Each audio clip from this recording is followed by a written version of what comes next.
오늘은 에베소서 6장의 마지막 부분을 보겠습니다. 월요일 날 보았던 부분 중에서 18절부터 마지막 24절까지 이 시간에 읽어보도록 하겠습니다. 모든 기도와 간구를 하되 항상 성령 안에서 기도하고 이를 위하여 깨어 구하기를 항상 힘쓰며 여러 성도를 위하여 구하라. 또 나를 위하여 구할 것은 내게 말씀을 주사 나로 입을 열어 복음의 비밀을 담대히 알리게 하옵소서 할 것이니, 이 일을 위하여 내가 쇠사슬에 매인 사신이 된 것은 나로 이 일에 당연히 할 말을 담대히 하게 하려 하심이라. 나의 사정 곧 내가 무엇을 하는지 너에게도 알리려 하노니, 사랑을 받은 형제요 주 안에서 진실한 일꾼인 두기고가 모든 일을 너희에게 알리리라. 우리 사정을 알리고 또 너희 마음을 위로하기 위하여 내가 특별히 그를 너희에게 보내었노라. 아버지 하나님과 주 예수 그리스도께로부터 평안과 믿음을 겸한 사랑이 형제들에게 있을지어다. 우리 주 예수 그리스도를 변함없이 사랑하는 모든 자에게 은혜가 있을지어다. 아멘. 우리가 지난 월요일에 원수마귀를 이기기 위해서는 그때 하나님의 전신갑주를 입어야 된다, 이 말씀을 들었어요. 근데 그 하나님의 전신갑주만 가지고는 안 된다는 거예요. 여기 18절에 있는 것처럼 깨어 구하기를 항상 힘쓰라 했어요. 깨어 구하기를 항상 힘쓰라는 거예요. 여러분, 기도는 항상 하는 거예요. 다른 것들도 그렇지만 이 기도는 정말 이만하면 됐지, 이만하면 됐지, 이게 없어요. 기도는 하고 또 하고, 항상 계속 꾸준히 열심히 그렇게 하는 게 바로 이 기도예요. 요즘은 그런 일이 별로 없지만 옛날에는 초병이 보초를 서고 있을 때 졸게 되면, 그러면 이 보초병을 죽이고 심지어 목을 따가는, 목을 베어가는 일까지 있지 않았습니까?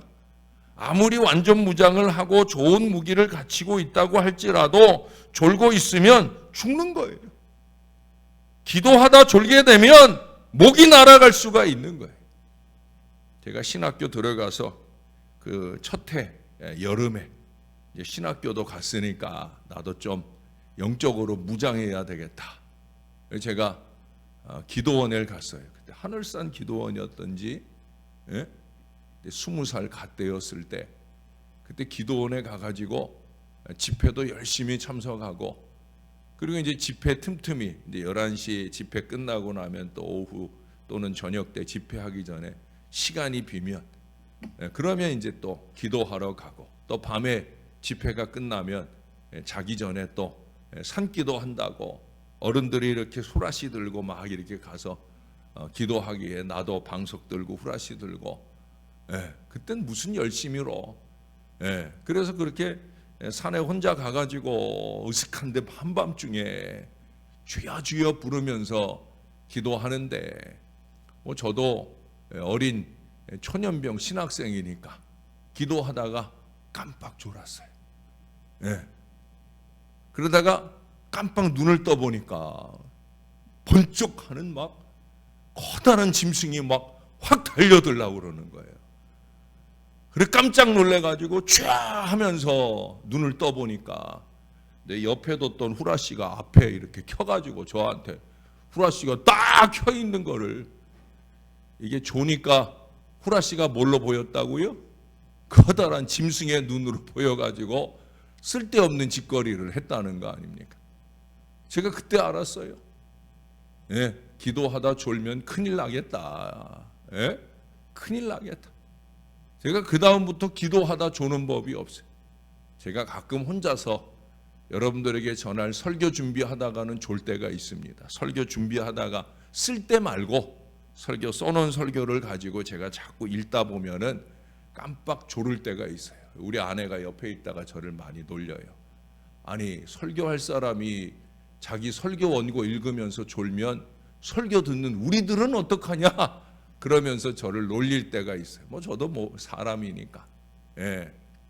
그러나 기도할 때만큼은, 기도 시간만큼은 제가 부교육자 때부터요, 기도 열심히 했는데, 저도 뭐 사람이다 보니까 예배 마치고 기도하고 있을 때 개인 기도하다가 피곤하면 졸릴 때가 있잖아요.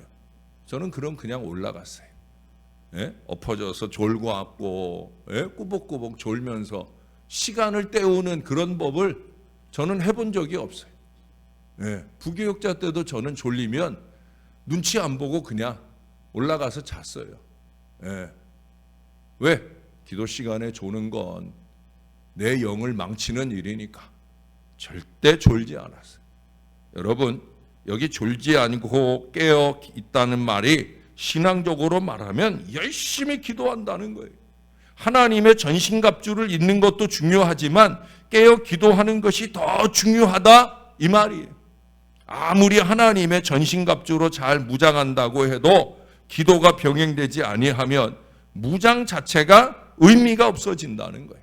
예수님의 제자들 보세요. 이미 그들은 예수님의 보냄을 받아서 귀신을 쫓아내고 제어하고 질병을 치료하는 그런 능력을 받고 행했어요. 그게 마가복음 6장의 내용이에요. 근데 마가복음 9장에 봐보면 날마다 사단을 대적하는 일을 하고 사단을 쫓아내던 그런 전문가들이었는데, 예수님과 세 제자가 변화산에 올라가고 9 제자가 남아 있을 때, 그때 귀신 들린 자식을 데리고 온 아버지가 있었잖아요. 그 아이의 문제를 좀 해결해 달라 했어요. 근데 고쳐주지를 못했어요. 마귀도 아니고 마귀의 쫄개인 귀신 한 마리, 그 한 마리가 와가지고 설쳐대는데 그것을 쫓아내지 못했다는 거예요. 예수님이 오셔서 그 문제를 해결해 줬어요. 그때 제자들이 묻잖아요. 선생님, 우리는 왜 이 귀신을 쫓아내지 못했습니까? 그때 주님께서 뭐라고 말씀하셨어요? 기도 외에는 다른 곳으로 이런 유가 나갈 수 없느니라. 할렐루야. 구원의 확신을 가지고 의의 흉배를 붙이고 진리의 띠를 띠고 복음의 신발을 신고 믿음의 방패 성령의 검을 가졌다 할지라도 기도하지 아니하면 하나님의 전신갑주 무용해진다는 말이에요. 기도 외에 다른 것으로 이런 유가 나갈 수 없느니라. 이렇게 중요한 것이 기도이기 때문에 오늘 바울은 에베소서를 끝내면서 모든 것 위에 기도할 것을 권면하고 있어요. 여러분들 한번 18절 19절을 보세요. 여기 기도라는 말, 기도와 비슷한 말이 몇 번 나오는지 한번 보세요. 제가 18절을 읽습니다. 한번 손가락으로 헤아려 보세요. 모든 기도와 간구로 하되 항상 성령 안에서 기도하고 이를 위하여 깨어 구하기를 항상 힘쓰며 여러 성도를 위하여 구하고. 기도한다, 구한다, 간구한다, 이런 말이 몇 번 나와요? 5번이나 나와요. 5번. 이 한 절 안에 기도라는 말을 무려 5번 하고 있어요. 19절에 넘어가 보면 또 나를 위하여 구할 것은 이렇게 말하고 있어요. 기도가 너무너무 중요하기 때문에 이 한 절 안 가운데 마지막 이야기를 하면서 그는 5번, 6번이나 기도할 것을 명령하고 있다는 거예요. 기도는 100번, 1000번 강조할 일인 거예요. 그 기도도 구별해 보면 자기 자신을 위해서 기도하라. 여러 성도들을 위해서 기도하라. 지도자인 바울, 사역자를 위해서 기도하라. 권면하고 있어요. 이제 주님의 명령에 순종하면서 이번 주간에는 더욱 기도하는 성도들이 될 수 있기를 바랍니다. 다음 주간에도 몽골 선교 여행을 떠난 이들을 위하여 여러분 더욱더 기도할 수 있기를 바랍니다. 우리가 좀 더 기도했다고 하면, 지금보다도 좀 더 많이 기도한다고 하면 오늘보다도 더 나은 우리가 될 수 있을 거예요. 개인적으로, 가정적으로, 교회적으로 지금보다 더 나은, 어제보다 더 나은 그런 미래가 열리게 될 줄로 믿습니다. 몽골 선교 여정이 똘똘 뭉쳐서 은혜 받고 오는 걸음이 될 줄로 믿습니다. 우리가 기도하지 않았기 때문에 이것밖에 되지 못했지, 지금보다도 더 기도의 양을 배나 늘렸다고 하면 기왕에 기도하려고 왔는데 졸며 자며 시간 낭비하고 영적인 힘을, 에너지를 낭비하고 낭비시키는 그런 일 하지 말고 깨어 기도하기에 힘쓴다고 하면 우리는 배나 더 하나님의 큰 축복을 받을 수가 있을 줄로 믿습니다.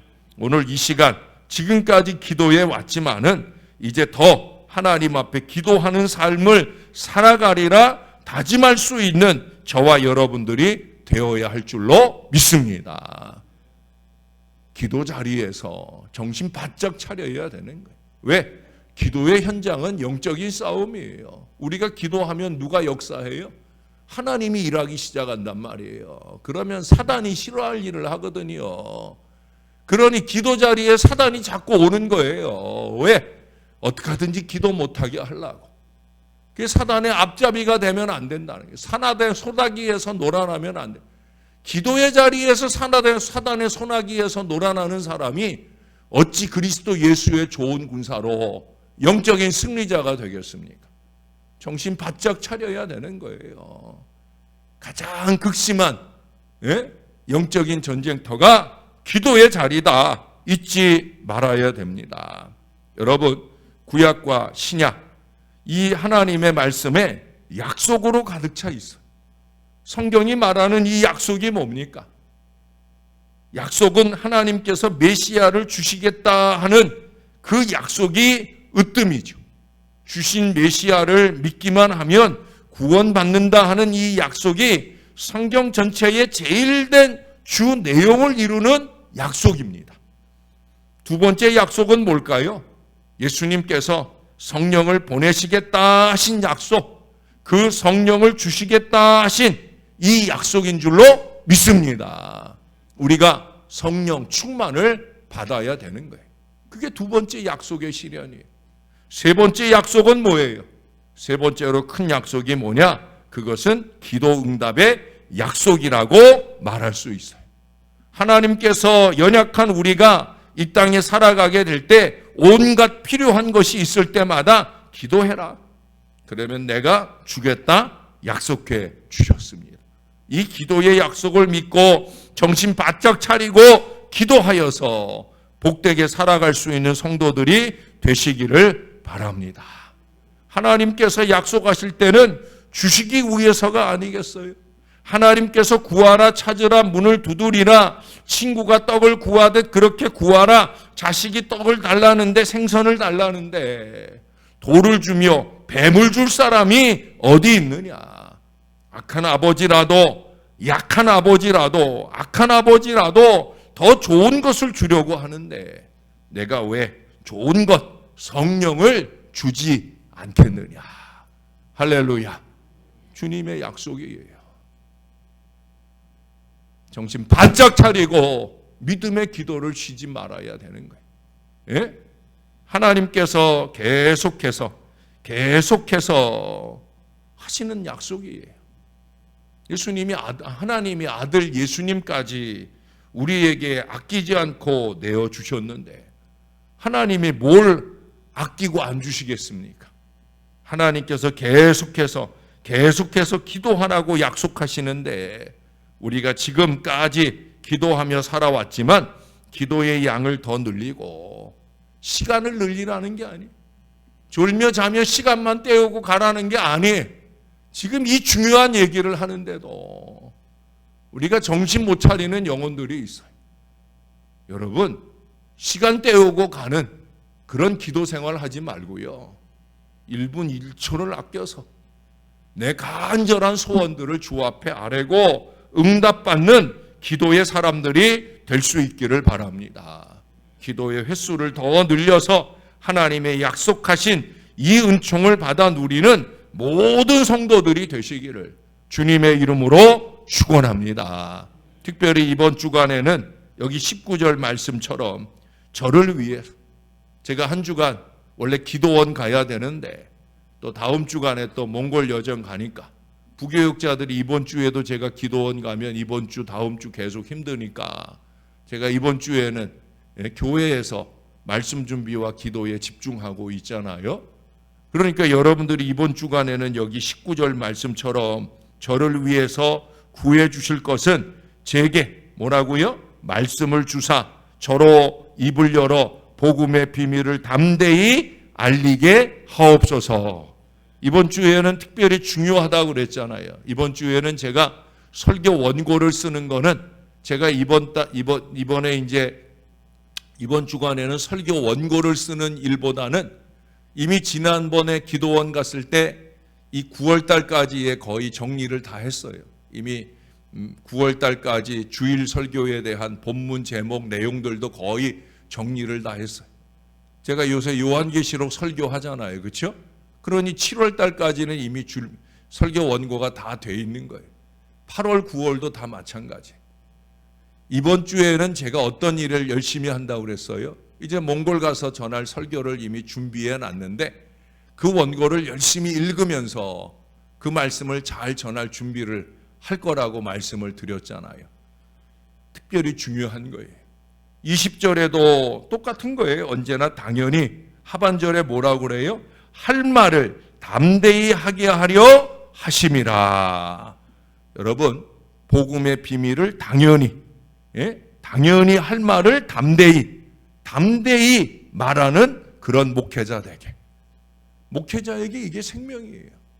복음의 비밀, 당연히 할 말을 담대히 말하는 목회자 되게. 목사에겐 이게 제일 중요합니다.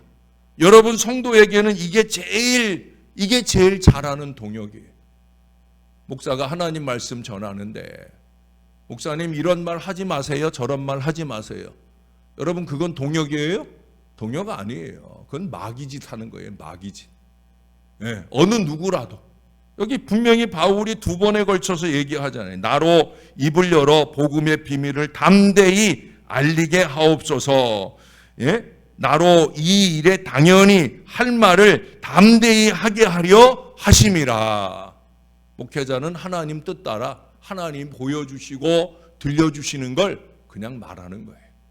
저는 지금까지 이 부분에 대해서 담대하지 못했던 적이 없어요. 어느 누구가 두렵고 떨려서 말하지 않은 적이 없어요. 앞으로도 그렇게 될 줄로 믿습니다. 여러분의 동역은 뭐예요? 우리 목사님이 하나님께 말씀 더 많이 받게 하시고 받은 바 말씀을 1.1익도 땅에 떨어뜨리지 아니하고 다 전하는 그런 능력의 목회자 되게 해달라고. 여러분 꼭 기도해 주시길 바랍니다. 다음 주간에도 마찬가지. 저를 비롯한 17명의 정탐꾼들이 거기 21절 이하에 누가 나와요? 두기고. 거기 말하는 두기고처럼 모든 일을 잘 알리고 또 위로하고 라는 말이 나오잖아요. 그렇게 알리고 위로하고 올 수 있도록 기도 많이 해 주시기를 부탁드립니다. 그래서 여기 앉은 분들 가운데도 많은 분들이 가 있기 때문에 여기 계신 분들, 새벽에 오시는 분들은 갑절로도 기도해 주셔야 돼요. 왜? 담임 목사를 비롯해서 새벽 동역자들 중에 많은 분들이 가 있으니까 우리가 그 빈자리까지 더해서 갑절로 기도해 주시는 우리 새벽 용사들 되시기를 주님의 이름으로 부탁드립니다. 오늘은 제가 23절, 24절의 말씀으로 우리 여러분들을 축복하기를 원합니다. 아버지 하나님과 주 예수 그리스도께로부터 평안과 믿음을 겸한 사랑이 형제들에게 있을지어다. 우리 주 예수 그리스도를 변함없이 사랑하는 모든 자에게 은혜가 있을지어다. 기도하겠습니다. 좋으신 아버지, 에베소서를 마무리하며 바울이 에베소 교회에 당부한 말씀이 오늘 우리들에게 주시는 당부인 줄로 믿습니다. 몽골 예수 은혜교회 가운데 주시는 말씀인 줄로 믿습니다. 부족한 저희들이 주의 말씀을 은혜로 받아 이 말씀대로 하나님의 전신갑주를 입을 뿐 아니라 깨어서 믿음의 기도를 하기에 부족함이 없는 하나님의 사람들이 되게 하여 주시옵소서. 다른 어떤 때도 시간 낭비하지 않아야 되지만 기도의 자리에서 예배의 자리에서 시간 낭비하지 않는 그런 믿음의 사람 되게 하여 주시옵소서. 영적 전쟁터인 이 기도의 자리에서 정신 바짝 차리고 마귀에게 영혼 내주고 할 일 없이 시간 버리고 가는 인생 말고 정신 바짝 차리고 믿음의 주여 온전케 하시는 주님께 집중하면서 믿음의 기도로 승리하는 하나님 사람들 되게 하여 주시옵소서. 육신의 크고 작은 질병, 나만 아픈 게 아니라 내 가족들이 아프고 부모가 아프고 자식이 아프고 그 삶의 여러 가지 크고 작은 문제로 신음하는데 어찌 잠이 오겠나이까. 하나님 깨어 믿음의 기도를 주 앞에 올려드려야 될 줄로 믿습니다. 이 모든 고통으로 신음하는 주의 백성들 믿음의 기도로 아랠 때 응답과 능력과 치유를 더하여 주시옵소서. 예수 이름으로 나음받게 하여 주시옵소서. 주님의 살아계신 은혜가 우리의 삶의 모든 문제, 난관들을 극복하고 크게 승리하는 역사를 열어가게 도와 주시옵소서. 특별히 우리 자손들의 소원을 응답해 주옵소서. 이달 중에도 중요한 시험을 준비하는 자녀들이 있사온데 잘 준비해서 좋은 결실을 맺게 하여 주옵소서. 미래를 준비하는 모든 자손들, 꿈꾸는 미래, 취업이든 또한 진학이든 어떤 것이든 잘 이루어지는 은혜가 넘치게 도와 주옵소서. 특별히 다음 주에 몽골 선교 여정을 다녀오는 17사람의 이 선교 정탐꾼들을 꼭 붙들어 주시고 여호수아와 갈렙 같은 은혜로 담대한 승리의 역사를 이루게 도와 주시옵소서. 백성들의 간담을 서늘하게 하는 어리석은 사람들 말고 여호수아와 갈렙처럼 담대한 믿음의 사람으로 목회자를 따라 똘똘 뭉쳐 하나님의 큰 역사를 이루고 오게 도와 주시옵소서. 오늘 말씀이 말하는 두기고처럼 말할 것을 잘 알리고 무엇보다 위로하고 오는 복된 걸음 되도록 은혜를 베풀어 주시옵소서. 주님이 함께 하실 줄 믿습니다. 언제나 감사합니다. 예수님 이름으로 기도합니다. 아멘.